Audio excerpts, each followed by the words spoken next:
Thank you, Madam President. Let me begin by congratulating the French presidency for its able stewardship of the Security Council this month.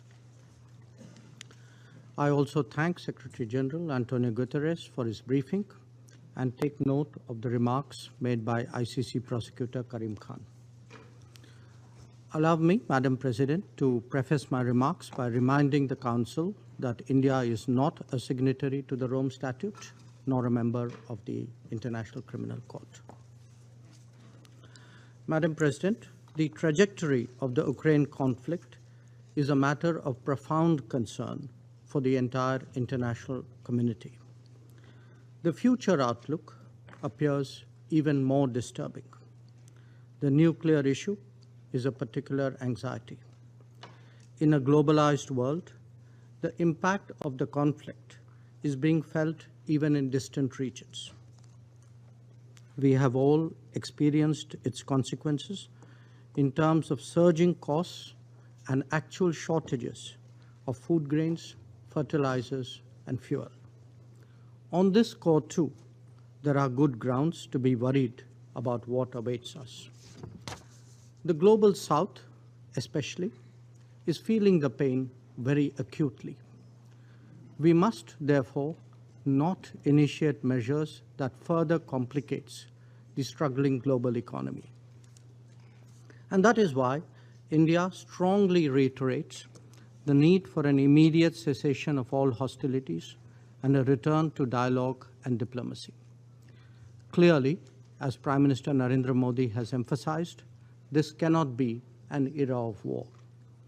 On our part, we are also providing both humanitarian assistance to Ukraine and economic support to some of our neighbors under economic stress. Turning to the specific topic before the Council today, let me emphasize that even in conflict situations, there can be no justification for violation of human rights or of international law. Where any such acts occur, it is imperative that they are investigated in an objective and independent manner. This was the position we took with regard to the killings in Bucha, and this is the position we take even today. The Council will also recall that we had then supported calls for an independent investigation into the Bucha incident. The fight against impunity is critical to the larger pursuit of securing peace and justice. The Security Council must send an unambiguous and unequivocal message on this count.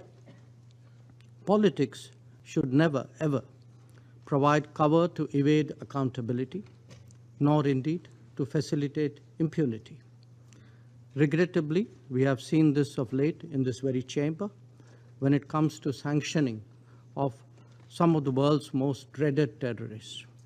If egregious attacks committed in broad daylight are left unpunished, this Council must reflect on the signals we are sending on impunity.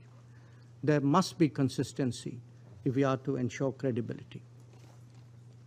Once again, let me emphasize, Madam President, that the need of the hour is to end this conflict in Ukraine and return to the negotiating table. This Council is the most powerful contemporary symbol of diplomacy. It must continue to live up to its purpose. The global order that we all subscribe to is based on international law, UN Charter, and respect for the territorial integrity and sovereignty of all states. These principles, too, must be upheld without exception. I thank you, Madam President.